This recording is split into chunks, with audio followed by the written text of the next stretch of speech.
Welcome, everyone. Welcome to Transformers Live Podcast.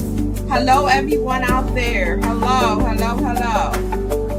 everyone. It's Lady G from Transformers Live Podcast today, coming at you again with another guest. This time,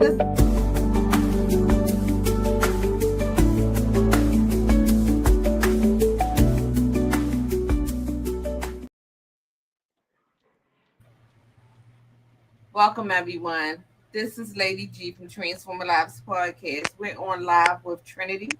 Trinity is our guest today, and I'm sorry, as usual, there's always hiccups. Always hiccups when I come on.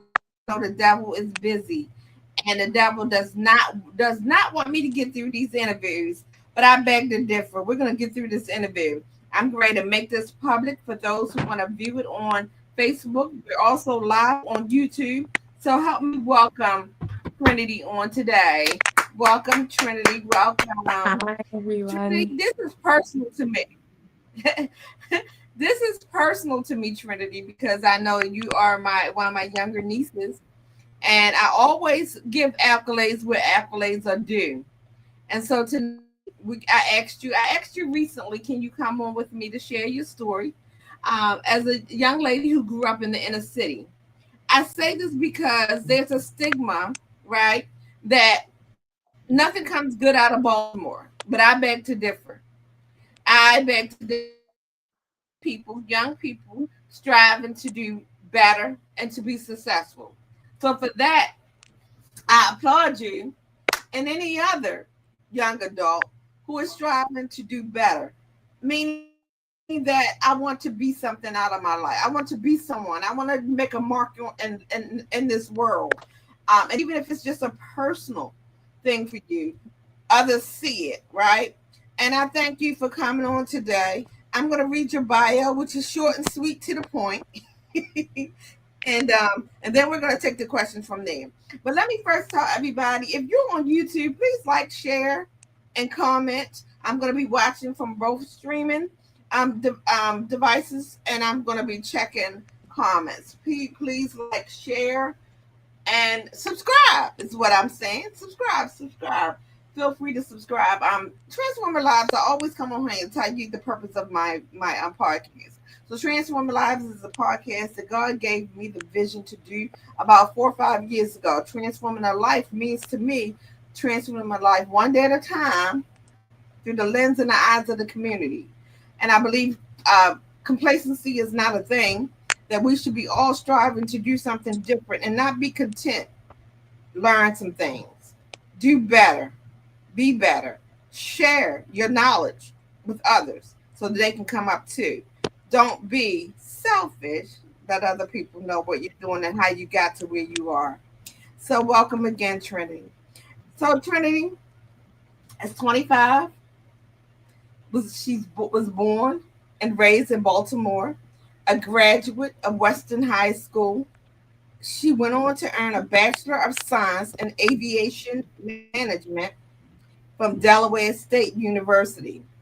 Her passion for aviation began in high school, ultimately leading her to pursue a flight career with the Maryland Army National Guard. Woohoo! That's an accomplishment in itself, right? That's an accomplishment. I sit back and I say, wow, great things are happening in this world. And I'm always going to emphasize it's happening coming out of Baltimore.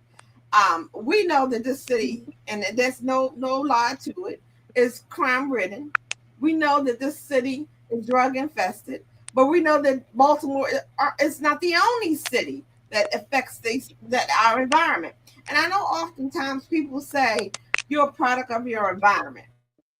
And that's always a bad thing. When you look back at it, you see somebody that's on drugs or something like that, you say, oh, where did they grow up? What did they see? What was they involved in? And then oftentimes people will say, oh, she's a product of her environment. Well, I want to say you are a product of your environment as well, but that's a good thing. That's a good thing. So let's start off with the question since we got it out the way of your bio out the way. Let's start off with, tell me a little bit about your family dynamic. My family dynamic. So my mother and father, I guess you could say I kind of grew up in a single parent household. I grew up with my mother, living with my mother, with my sister, primarily, and then my brother in the later years. My father was definitely in the picture, but he wasn't under the same household. But as far as the family dynamic, my mother, you know, you can say was started out as a product of her environment. She had a good upbringing, but whatever choices she made in life, it just kind of was a lot. So she got into the space when she had my sister, and then 7 years later, me, she was in a stage of life of trying to, progress, do better, flourish. She had a job at a bakery, and then she moved up the chain very fast. She was the highest ranking black woman in the whole company. So during that time when she was, trying to do better for herself, she was instilling values within me and my sister, like going to school every day, no missing schools, even if you're sick, like hospital sick, not just coughing. So she definitely instilled that you will go to school every single day, getting good grades. That was non-negotiable. Like we wasn't coming home with any failing grades. Now with C, it's passing, but she would prefer B's and A's. So definitely her main thing was education, because the one thing she always said to me is education is something that someone can't take away from you. They may can take whatever they want, but credentials and your knowledge can't nobody take away from you. And she knew the power and the essence of education getting forward in life, because maybe because the same resources that we had, she didn't have. And she wanted to make sure that we have those resources to become successful. Her main goal was for us to be successful, not, having kids at a young age, not, just derailing from a positive path. But yeah, as far as the family dynamic, that was pretty much it. We got all our wants and needs as long as we got good grades in school and was being good young kids. Wasn't always good young kids, but she definitely was a wonderful parent. She instilled when she was giving us our wants and our needs, she definitely instilled like responsibility. So we had chores. She would literally draft up contracts. Like my sister, if she's on here, she can attest to this. Like we would have contracts like this is your job, this is what you want to do on these days of the week. And my sister and herself, she would say, and this is my part in the household, and we would all sign a contract. So if there's any discrepancy or confusion, she would bring the contract out like, this is where you signed, this is what you said you was going to do, and this is what I said I was going to do, this is what I did, and this is what you didn't do. But no, definitely, I want to say she was strict. She was strict, but like as the years progressed, as we got older, she kind of loosened up. Because you can't be too strict on your kids because once they fly out the nest, and they have to have a sense of independence. So the family dynamic, it was just a bit crazy, but definitely without those values that she instilled in me, I would not have been where I am today. Well, congratulations to your mom. That's important. Education is definitely important. Definitely important. And so the family dynamic. So your mom, your dad, your sister, and your brother. That's the family Yes. dynamic. Okay. Yeah, my Um, father wasn't in the household, but definitely she made sure he was there when he needed to be. On special events, he would come through. He would actually come and hang out with us. He would come get us, hang out. And those are the times I look forward to because those are the times where I really was getting what I want. I do anything I want to get anything I want. And she definitely made sure that I had a male perspective in my life, even though he wasn't in the household. Like this is how a man should treat you. This is what a man should do. This, then, the third. Not directly, I Amen. would say, but behind closed doors when whatever conversations they were having, that she said, I need you to do X, Y, Z. Basically, we didn't want for nothing from both parents. So I can attest to that. I can attest to that. For those of you don't know, I'm proud to say that this is my niece. This is my baby brother's baby girl. So I am definitely a proud aunt. Um, so let's talk about the mentorship, mentors. I know you talked about a lot about, how much your mom instilled in you guys about the education. But I want to say, to me, she would replicate a mentor. But I want to ask you this, and that's nothing wrong with that at all. Were there any others that were mentors, and why would you consider them your mentor? I know we talked about. Would you consider your mom a mentor? And is there anybody else? I definitely would consider my mother a mentor because I mean she's my mother. I look up to her for a lot of things. As far as like a direct mentor, I'll give like two different examples.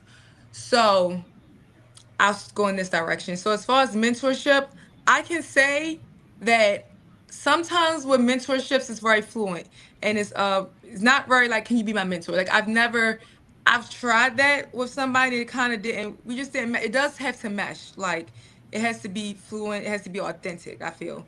So I've rarely asked people to be my mentor and I was just having this conversation with my sister a few months ago that I was like I don't really think I have a mentor, and she was giving me telling me stories about her mentors and how it just happened authentically and it happened where she asked someone to be her mentor. So when she was breaking it down to me, I'm like, oh wait, I kind of do have a mentor then.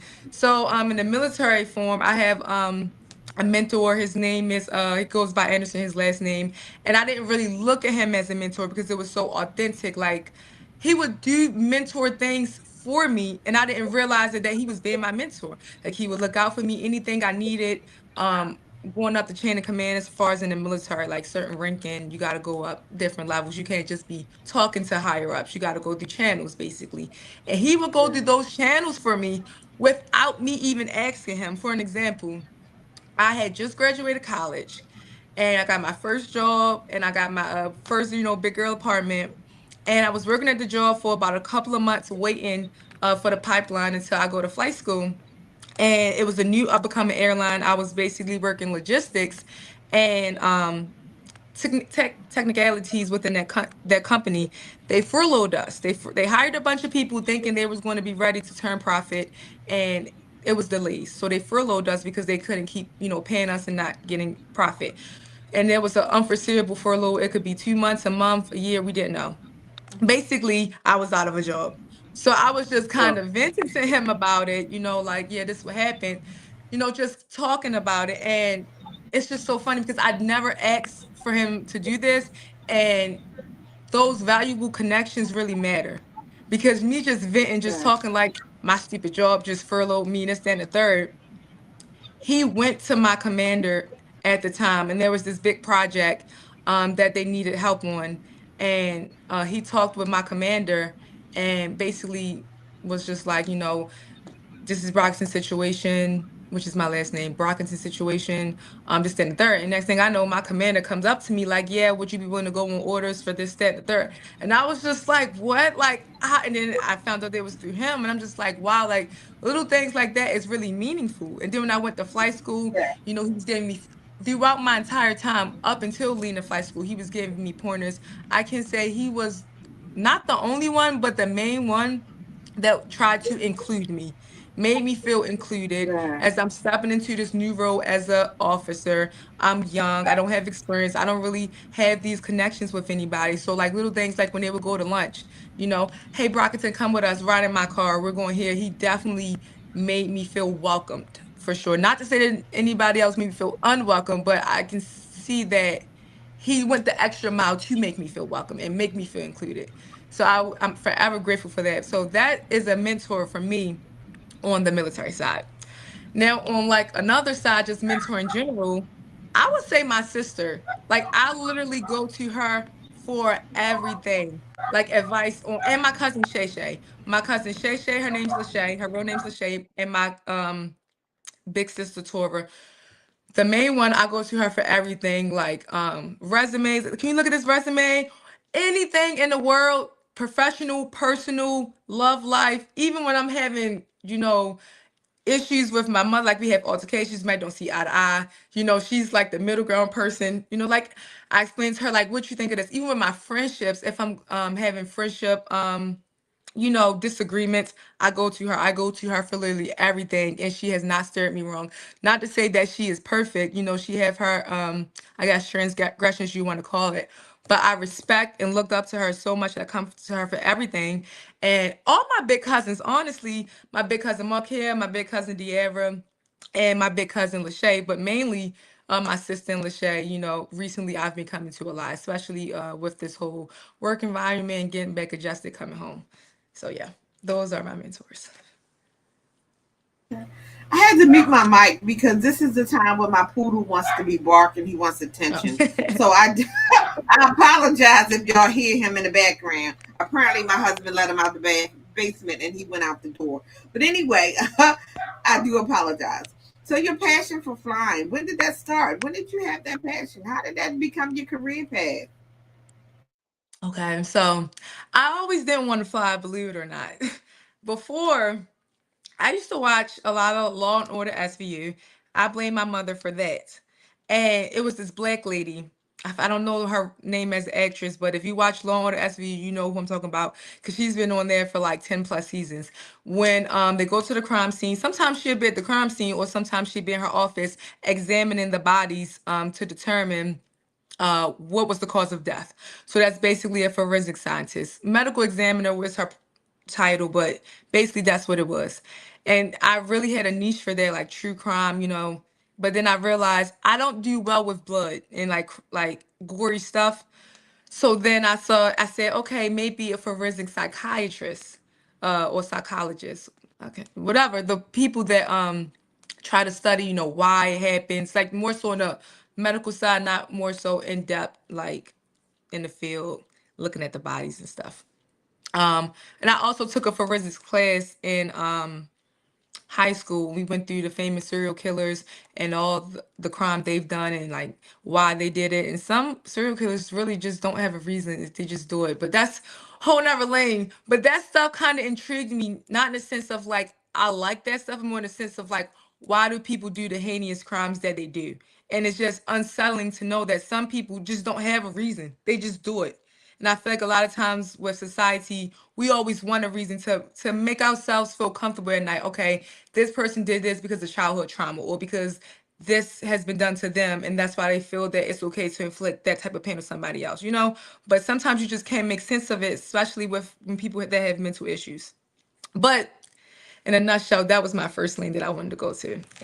So my sister, again, my mentor, my big sister, she took me my sister and my cousin Lachey, they took me to different colleges to visit different colleges to see which one was a fit for me. And I went to I forgot what it's called, like open season, open hall, where high school students visit colleges.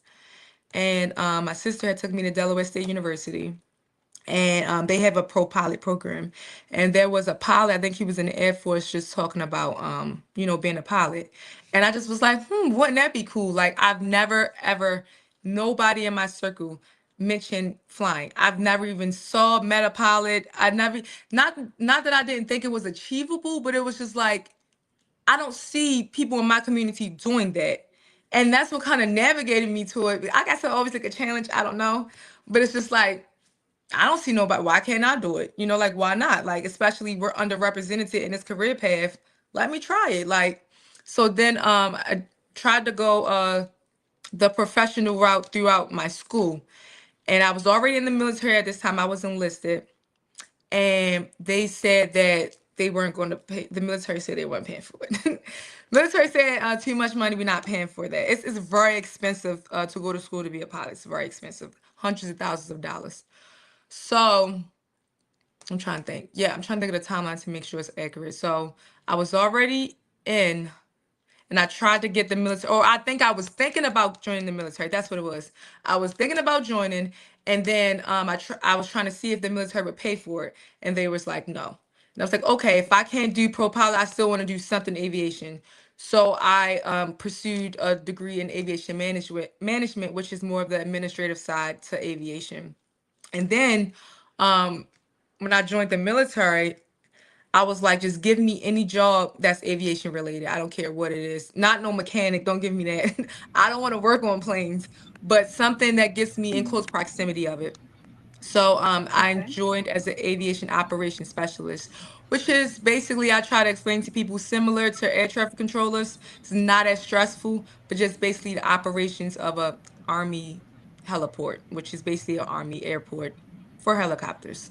So Okay. I did that. So the passion really just came from like I was just so in awe, kind of seeing this man up talking to me. Like I've never met a pilot. Only time I've came close to a pilot was when I was leaving out of an airline. You know, you land and the pilot stands at the door, wait for you, and you get off your flight. That's pretty much it.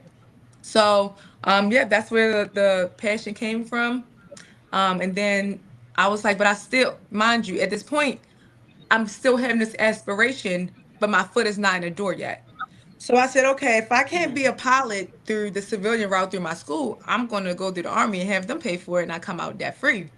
So it was a Okay. long process. Yeah, it was a long process. I don't know if this is a follow-up question, but I was just going to go into the process of how it all happens. Go ahead. If that's Go okay. Okay. ahead. Go So, ahead. so I talked to my recruiter and I'm just like, he just told me different channels to go through to get to being a pilot. So it's basically you can either become a pilot in the military being a warrant officer or a commissioned officer. And I'm gonna leave it at that. I'm not gonna go into deep about the difference. Okay. So I went the commissioned officer route. I joined ROTC within my school program, and then with being an aviator, it's like different channels you have to go through. You have to take a SIF test, so aptitude test to basically see if you qualify. And full transparency moment, you can only take the SIF twice in your lifetime. If you fail it both times, you cannot be a pilot in the army at least. So that dream is done. Wow. There's no loopholes. There's no higher up that can put in a good nothing. If you fail it twice, you're done. And I took it the first time, and I failed it the first time. Ooh, I okay. failed the test. Full transparency, I don't tell too many people this. It's not a secret, but it's just like I ain't gonna keep telling people. But I failed the test the first time, and I would say for that I had a lot of other stuff going on, not like bad stuff, but like I was in this program and I just put all my time into this group, and it was my fault. I didn't study as I didn't think it was going to be that hard of a test. And I studied, Mhm. but not as much as I probably should have. And when I already scheduled the test, it's like you can't unschedule it. So I didn't study as much and I failed the test the first time. So then I went ahead, I waited at least 6 months because you have to wait 6 months to take it again. So I failed it and I wanted to make sure I had enough time to study. I had like five of the study books, like just studying it, studying it. And when I took the test, I've never, like, when people say they have anxiety, Yeah. I never Yeah. knew how that felt. But I had strong anxiety in that moment. Like my hands were shaking as I Oh was clicking wow. through the test. My hands were shaking so bad that I was accidentally clicking the wrong answers. Because Oh I clicked wow. the right answer, but because I was shaking, I would click the wrong answer and then press next, and then you can't go back. So at that moment, I knew like, okay, let me take a breath, let me stop. I asked the proctor, can I have a break? I was so nervous because I've been saying, oh, I'm going to be a pilot, I want to do this. And it's just like, this is my last chance. This is Yeah. like my final chance to do what it is I said I was going to do. So I took a break. I calmed down. I'm like, girl, calm down. I went back in there and I passed the test. I passed the test. They tell you your score right after you finish taking it. It was just like a breath of fresh air, like relief. Like I was so scared. Okay, so pass the test. That was the first step. The second step is your flight physical. So in order to become a pilot, you have to be deemed physically, not physically fit. I don't physically healthy. So Right. because they invest so much money into you, millions of dollars to train you. And if Hmm. you have some type of respiratory problem, they don't want you having a heart attack and you flying and you got passengers in the back. Or Right. if you're in combat, and something, it's just a lot of, liability if you're not healthy. Absolutely. I Yeah. believe. Yeah. So I now be fully transparent in this moment. Sorry about my charger. Okay. I'll be fully transparent. Oh wait, 1 second, guys. My charger didn't. You guys like and subscribe while she's doing that. Okay, she's back. I'm back. Sorry. Okay. So fully transparent moment. So when I was going to do my flight physical, I was having protein in my urine, and that was a hold up because they were like, "What is this protein in your urine?" They thought maybe a kidney stone, whatever it is. So I had to see specialists, doctors who specialize in that field. I got a sonogram to look at my kidney to see if everything was good. I mean, it was good, but that took a long process. So I just felt like here's another hurdle that I have to go through. Like I passed the SIP test, and now, I'm worried about if I'm going to be medically qualified. But everything was good. I was just dehydrated. That Okay. happens to me all the time. So forever who's watching, if you have protein in your urine, 9 times out of 10, you're dehydrated. And you don't, people think when you're dehydrated, you're just always thirsty. Like, no, like you can feel fine and just be dehydrated. You don't drink enough water. So that was what that was. So I passed that hurdle. And then now the last hurdle. The last hurdle was I had to sit in front of a board. So just because I passed the test and I'm a good candidate, a unit has to feel that they want you. They have to feel that they'll be able to trust you to fly the aircraft. So I had to sit in front. So now my fate is all up to people whether they want me or not. So I met with the board, and I did a physical fitness test prior to my board because they had to see, if you can't pass a fitness test, then we don't even need to see you. There's nothing, you know what I'm saying? Like if you're not even physically fit, then so I did that. And I met with the board. I was nervous. And then I think it went well, and there was, laughter and stuff. So I'm thinking like, okay, I'm good. Once they start laughing and stuff, you're having a good effect on them. So that was it. They don't tell you if you got the slot um until like afterwards. And I remember the day that I found out that I was accepted into aviation. I was sitting in the kitchen, I pulled out my laptop, and I got an email from the officer strength manager of the Maryland Guard, and she was like, all I just saw was congratulations. And then that's when I was right here with my mother in the kitchen. So yeah, that was Wow. my That seems like day. a very, very tedious process. Yes, it is. Like, like you have to be mentally there, right? You have to have some kind of, you got to have patience. You got to be mentally there. Like when I say mentally there, you have to be focused Hmm. because this is what you really want. You know what I mean? And what I see is that you, you, this wasn't a childhood. You know how sometimes when people say, "I want when I grow up, I want to be a pilot." That wasn't it for Right, you. right. Part of aviation. Now let me go right here. This might be off topic a little bit. How did it feel the first time you got next to the pilot, right? Where did you have anxiety then, knowing that one day you will be staring at helicopter? Was it like anxiety then too? Standing next to the pilot, like as far as like my first flight, or as far as When like you were meeting the standing next pilot. to the pilot? When I met the No, pilot, when you actually got on the helicopter, it wasn't your time to okay, fly. Did you have that? You have that moment sitting next to him, watching him maneuver the helicopter? Did you okay, ever so have that okay, so moment? well, yes and no, because my first flight, there was no flight like orientation, like, oh, you just sit next to us. No, the first day you're flying. Like, not the first day, but like your first flight, you're actually flying. Like you're flying. Oh And they wow. know we don't know how to fly. That's why we have these instructors who are commendable. Like these guys are just the top of the top. So they have them there in case like we try to kill everybody because we don't know what we're doing. So my first flight, there wasn't no the person just on the pilot just on the sticks and I'm just watching and absorbing. No, it was okay, your turn.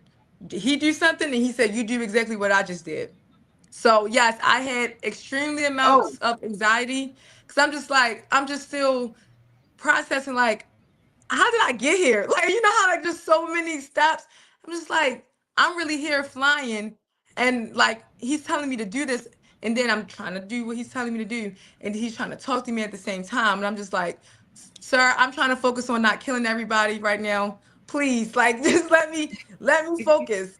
And that everybody's like that. And I was so stiff, I was so nervous, I was so scared, I had anxiety. I was scared, I was petrified. now I saw the video where your mom, my brother, and your family when they were watching you fly Mhm. the helicopter. Where were you guys at then? I was still in flight school. I was still in flight school, so they do this. morale thing where it's called Family Day. We were down in Alabama, so your family can come to Alabama and basically watch you fly over a stage field and watch you do patterns and Okay. different. I don't want to say tricks, more so like the training that we do. Though they're just watching us do it. Okay. Okay. And then when you flew over Baltimore, was that like the rest of your family got to witness that? So that was more of a fluent thing. So now that I finished flight school, I'm back at my unit, progressing to becoming basically a proficient level to go on certain missions per se. And Okay. it was just a Okay. day. My instructor was just like, "What's your find your address on the map, and we're gonna fly over it." And it's not as easy as you think. It's Okay. not like Google Maps, like satellite. It's like totally Right. different. So I really you got to be very precise when finding it.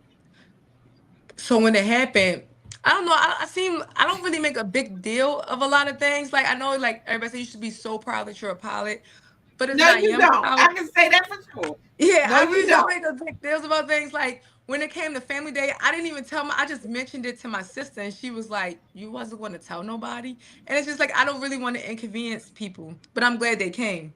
So for this whole ordeal with flying over my house, I didn't think a big deal of it, but I'm just like, you know what? Let me just send a text out to family and friends, and just to see if they're going to be in the neighborhood. So I told my mother, of course, Right. and I told my friend, a couple of my friends, and I just said, "Hey, I'm going to be flying over my house around this time." And yeah, we just flew over there at the time I said it I was, and I was texting my mother like I better be there in 10 minutes and stuff.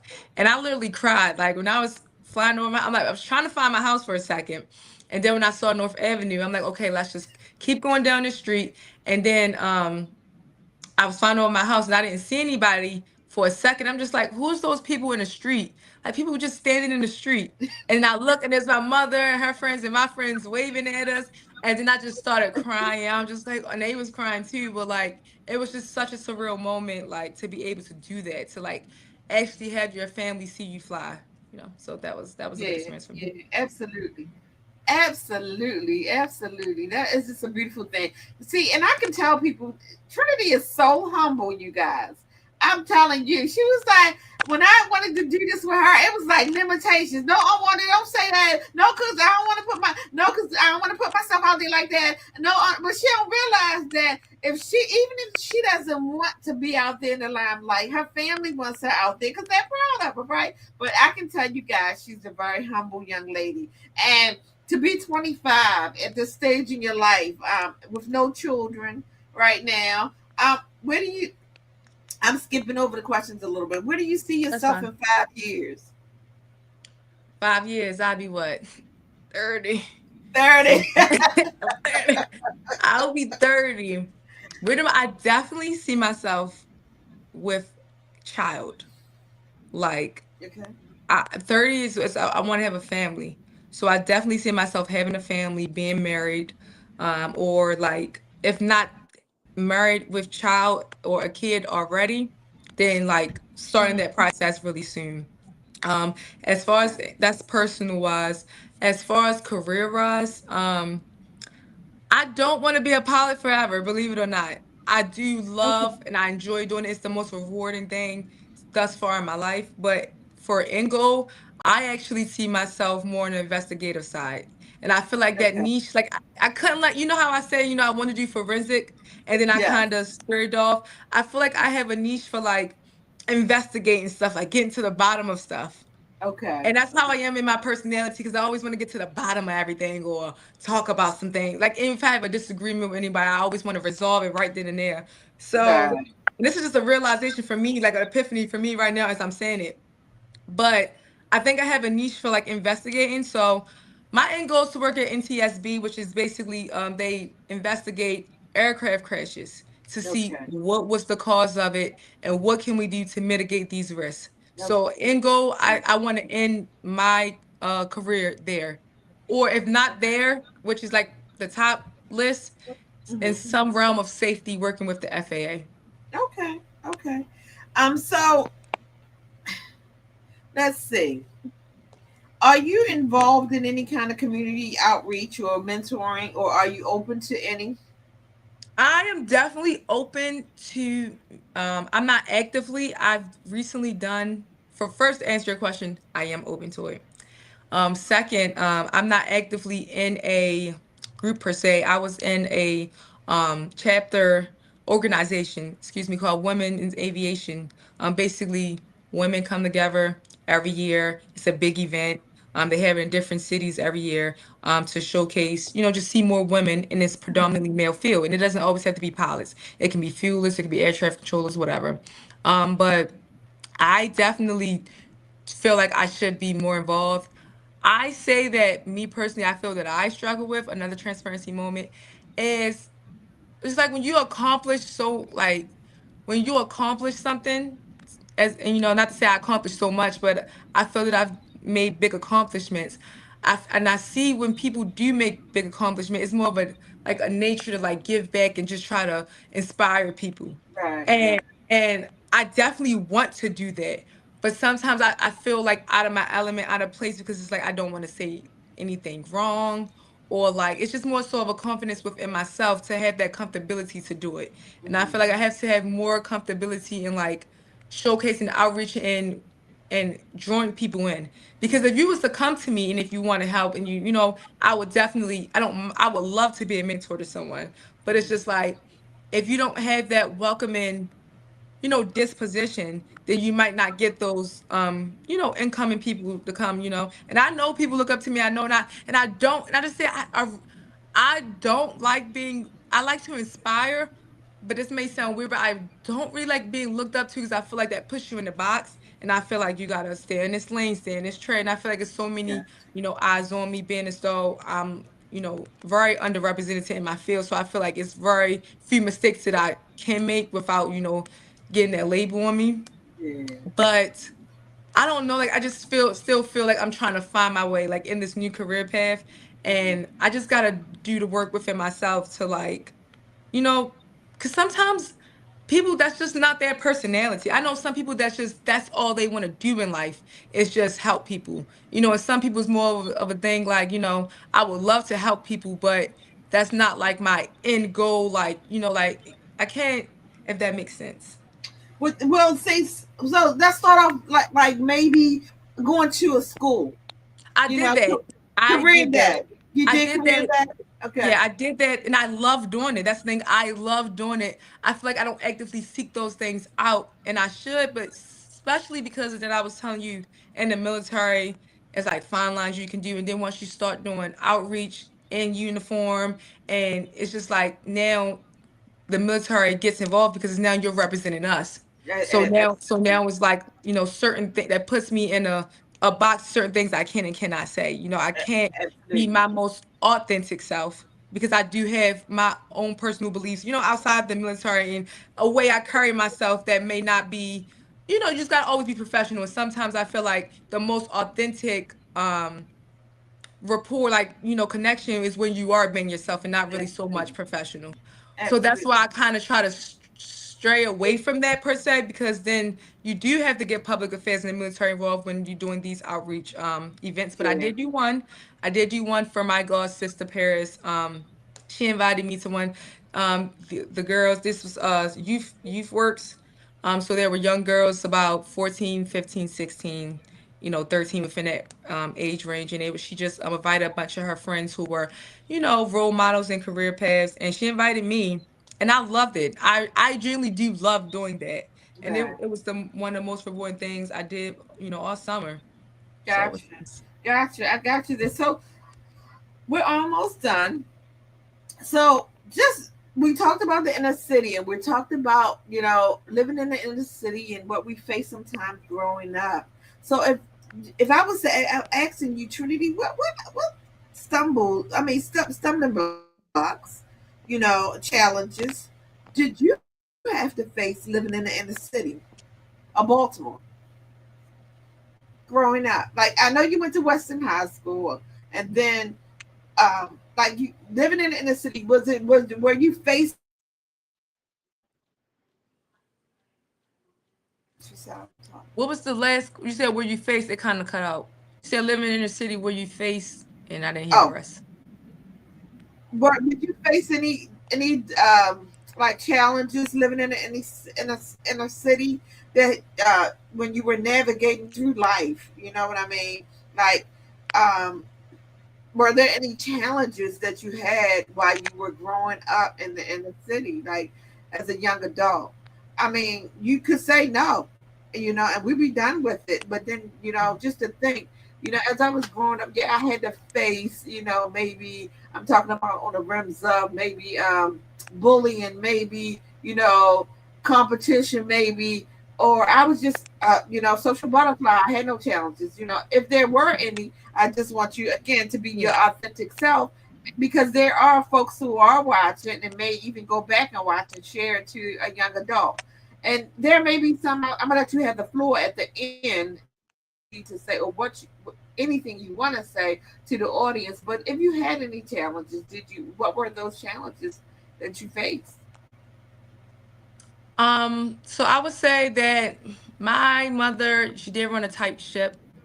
So, though we lived in a bad community, there was some positive things without the community, but overall was not a good community.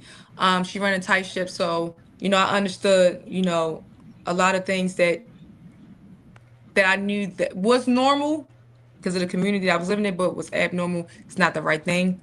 So I would just say what any inner city kid faces, like violence, shootings, drugs, like that was just, and it's sad to say, but that was the norm. I would go walk to school every day.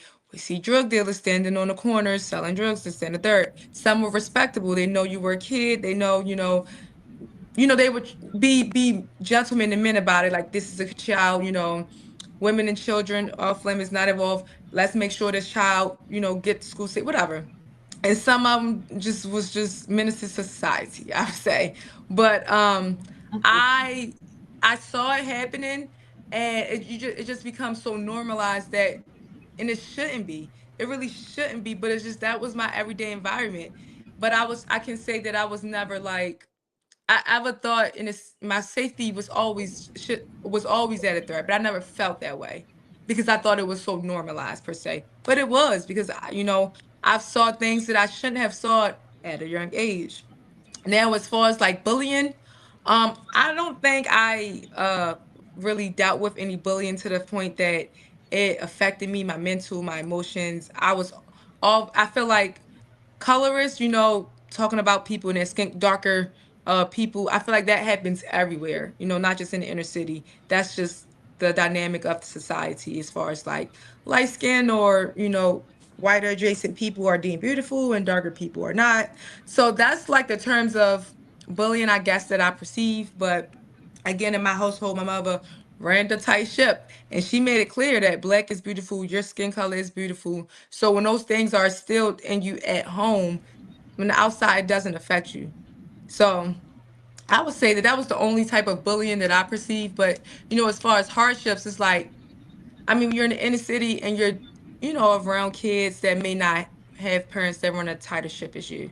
So now you're out with kids that do things that you shouldn't be doing, but that's your friend and you want to hang out with them. So it's just like staying out late or, just getting involved with things that kids shouldn't be getting involved with or seeing. So I guess that's to the extent of, the people I had around me. But at the end of the day, they were kids too. They didn't know any better. They just being a product of their environment. And then if they don't have that um foundation in their household, what can you really say? Right. I think now that as you were talking, I think that it is very important. And some people say, my mom was really strict. My dad was really strict. But in your case, you said she ran a tight ship, and Mhm. made sure that you guys had got your education because education was important. So kudos to her. I won't say her name on here because she's not on here with us, although I know her name. But kudos to you. I take my hat off to you, um, for the girls that you raised, and who they are today. And I appreciate you talking about your sister because I know she has established her career path as well, doing great things, coming out of Morgan and you coming out of Delaware State. So that you both parents sort of be completely proud of you guys. Both of them should be proud of you guys and what you're doing at such a young age, because you guys are making marks, whether you know it or not. And I know you don't like to be put on out there on Bright Street, but I'm going to be the first to say that you guys, you are doing an awesome and amazing thing. And I wanted to put you on the platform so people can see that great things can happen in inner cities where there are crime infested, drug, crime ridden, drug infested, and I know exactly where you grew up at, and I know for a fact all around those surroundings is nothing but drugs. But you were one that just came out, was focused and wanted to do great things, and you did it. So I'm going to give you the floor for right now, just to say if you want to say anything that's out there. We already talked about what's next for Trinity. So if you want to say anything to anyone out there that's listening, a word of encouragement or anything of that sort, the floor is yours. To anyone who is watching, words of encouragement.